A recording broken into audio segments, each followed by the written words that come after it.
Right now, one of the most controversial erotic movies ever made is being blocked from certain Netflix subscribers. And the story behind this film is far more disturbing than anything that appeared on screen. Blue is the Warmest color, won the highest prize in cinema. It made headlines around the world.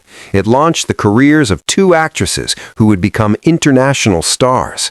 But behind that critical acclaim lies a story of alleged on-set abuse, toxic working conditions, and accusations so severe that one of its own stars said, quote, "In America, we'd all be in jail." Now, Netflix has quietly barred this controversial film from its ad-supported tier, making it inaccessible to millions of subscribers who chose the cheaper streaming option.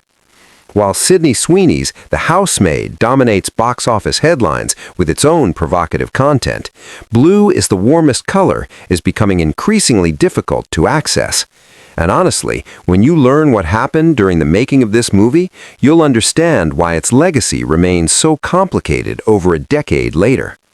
This is the full story of Blue is the Warmest color, the controversy, the acclaim, the allegations, and why Netflix is now restricting access for certain viewers. Let's start with what's happening right now on Netflix. Blue is the Warmest color has been barred from Netflix's ad-supported subscription tier.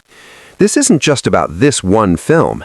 Netflix has restricted over 100 titles from viewers who subscribe to the cheaper advertisement-supported plan.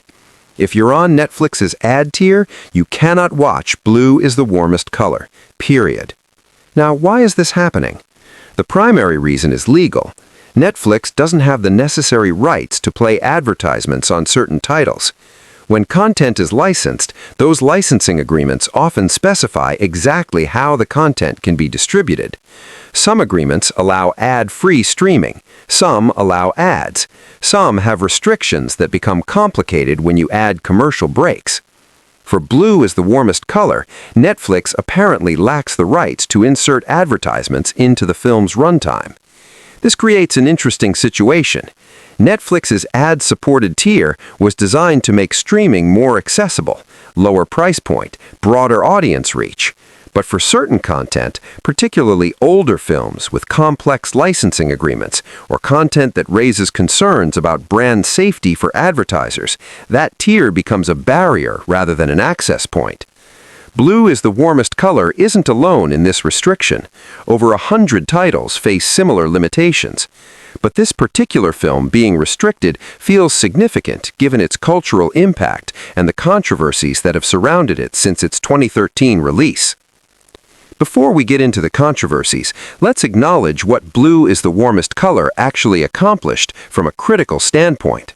This film premiered in competition at the Cannes Film Festival in 2013.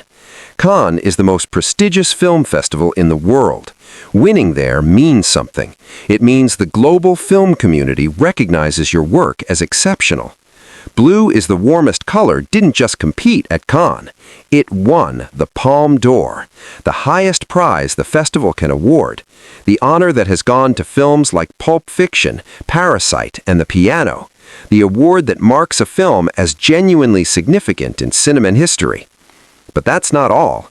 For the first time ever in Cannes history, the Palme d'Or was also awarded to the film's actors alongside the director. Seydoux and Adèle Exarchopoulous shared the festival's top prize with director Abdellatif Kechiche, an unprecedented honor. The film was based on a graphic novel of the same name. It follows a teenager experiencing a sexual awakening who falls into an intense relationship with an older female painter. Critics were overwhelmingly positive. Blue is the Warmest color currently holds an 88% certified fresh score on Rotten Tomatoes. The critics' consensus describes it as, quote, raw, honest, powerfully acted, and deliciously intense, offering some modern cinema's most elegantly composed, emotionally absorbing drama. The film was also a commercial success, grossing around $20 million globally.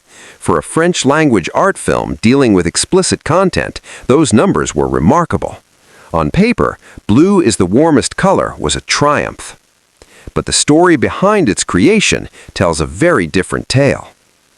The controversy surrounding Blue is the Warmest Color began almost immediately after its Cannes premiere. Both lead actresses, Seydoux and Adèle Exarchopoulous, began speaking publicly about what they experienced during production. The descriptions were disturbing. The film contains a graphic 10-minute sex scene between the two leads. That scene was filmed over 10 days. 10 days of shooting for 10 minutes of footage. Both actresses described experiencing extreme levels of stress during this extended filming process.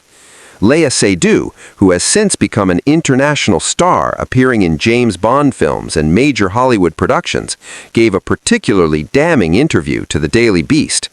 She described completing over 100 takes of a single shot, not a sex scene, just a stare down, 100+ takes of looking at another person. After those 100+ takes, Seydoux said she couldn't sit. She felt dizzy. The physical and emotional toll was overwhelming. When they finally finished, Seydoux smiled at Exarchopoulous, a natural human response after completing an exhausting ordeal. Director Abdellatif Kechiche allegedly saw this smile and flew into a rage. According to Seydoux, he hurled a monitor out into the street. This wasn't the only allegation of volatile behavior on set. Both actresses painted a picture of a production environment that was psychologically grueling in ways that went far beyond normal filmmaking demands. What makes the Blue is the Warmest Color controversy so significant is that both lead actresses were willing to speak publicly about their experiences. This was 2013, years before the Me Too movement would transform how the entertainment industry discussed workplace abuse and toxic power dynamics on film sets. Seydoux and Exarchopoulous were remarkably candid at a time when speaking against directors could destroy careers.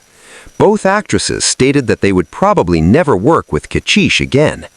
That's an extraordinary statement coming from performers who had just won the Palme d'Or at Cannes, the highest honor in cinema, the kind of recognition that launches careers into the stratosphere. And yet both women looked at that experience and said never again. Seydoux's most damning statement came discussing the overall environment on set.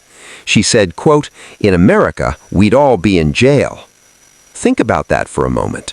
A major international actress directly comparing her working conditions to behavior that would warrant criminal prosecution under American law.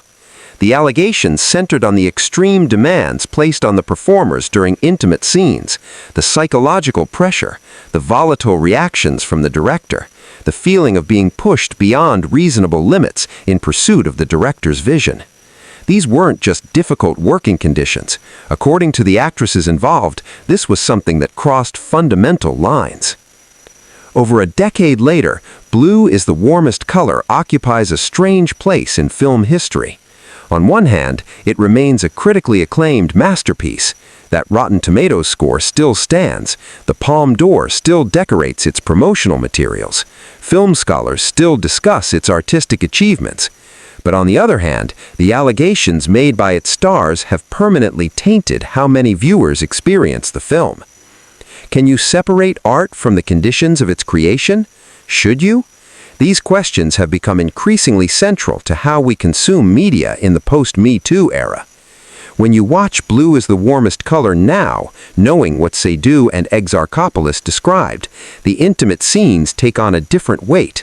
The performances, as acclaimed as they are, carry the shadow of what the actresses allegedly endured to deliver them. Director Abdellatif Kechiche has faced repeated allegations over the years. The Blue is the Warmest Color controversy was significant, but it wasn't isolated. Both lead actresses have continued to successful careers. Seydoux became a Bond girl and major Hollywood presence. Exarchopoulous has built a respected career in European cinema. They survived, they thrived even.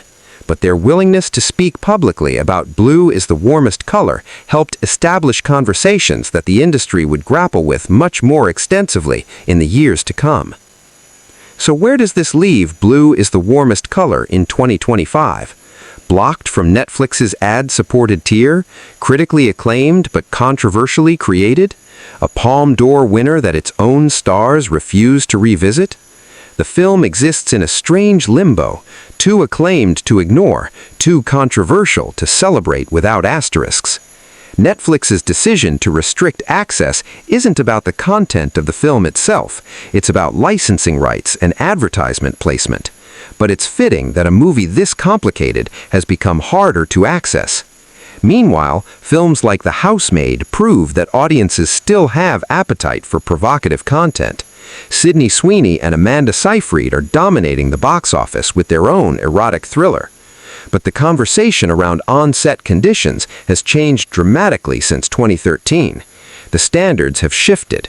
What Seydoux described as behavior that would lead to jail in America is taken more seriously now. Blue is the warmest color will always be part of cinema history. The Palme d'Or cannot be taken back. The critical acclaim remains